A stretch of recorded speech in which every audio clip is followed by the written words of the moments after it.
and welcome again to another PSA pre-grade review show. This time we're going to be looking at something slightly obscure, slightly different. So this is a German card game called Quartett, and it's made by a company called Amigo Spiel. It's exclusively a German card game. It's kind of like Top Trumps meets Magic the Gathering. It's a fairly simple game to play. However, you buy the deck, and the deck is the same printed cards each time. There are 6 versions of the packs. In those packs are different pictures of pretty much the same roster. They range from, I think, 92 to 93. I think actually 91 as well, but don't quote me on that. I can't remember off the top of my head. This one here today is from 1992, and this is card number A2. Now, on the back of the card, it will tell you what the action or what the move is, and we'll have a look at the back of the card in a second. But as we can see here, this is a slightly larger card than the normal size trading cards you would have. This causes us a little bit of a problem. I have seen PSA grade these before. I've seen Beckett grade these before. I haven't seen them grade them for a while. Now, I can't remember, and in fact I don't know, I haven't seen a comparison as to whether or not these go in the same size slabs as the standard cards. So that one's going to be interesting to find out whether or not that's the case. So we'll find that out, see what happens when they come back. But for the meantime, this is the card. So this is the Undertaker card. I think there's 3 or 4 Undertakers in this particular set. I can't remember what set number this is because I kind of mixed them all up foolishly. I need to unmix them, but there we are. So if we have a look at the back of the card, so we'll just turn this. As you can see on the back of the card, it just says press and pin. I think that's supposed to be like some sort of body press, body slam, and then the secondary move is a pinfall, something like that. So you kind of draw the cards and you have to do the moves to defeat your opponent. The rules are fairly simple, but it is all in German, so try and figure it out. So let's move over to the microscope and see what we've got on there. So here we are under the microscope, and of course I have to start by putting it on Undertaker's rather demonic face there.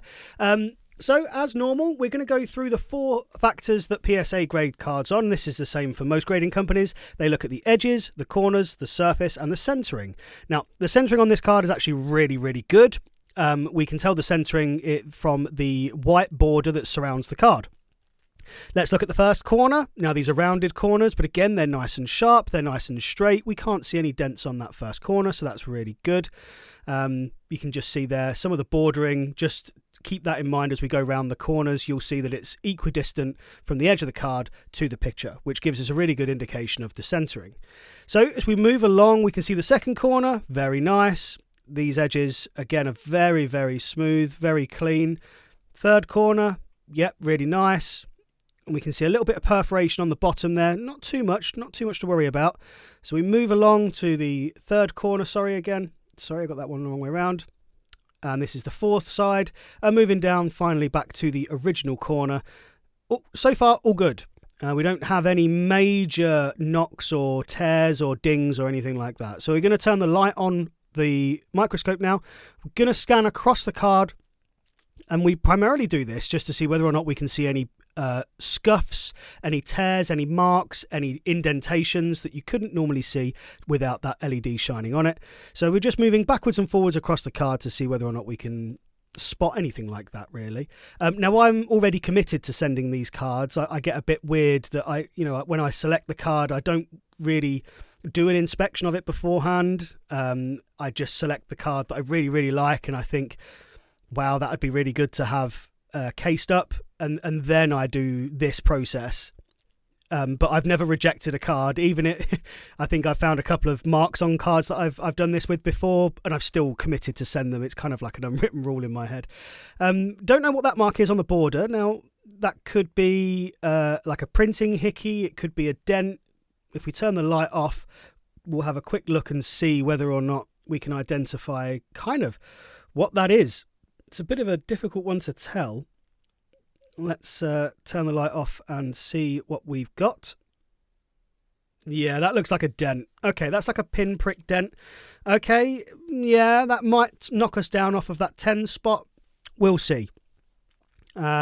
Sometimes if you get like a 9.5 or it's a borderline 9 or 10 on one of the grades and the others are 10, it will lift the whole grade up. Difficult to tell. So, as normal, leave your comments below as to what you think this card will grade at. When I get them returned, I'll do a return video and we'll see whether or not who was right on the guesses. Thanks very much for your time and stay tuned for the next episode. And again, like, share and subscribe.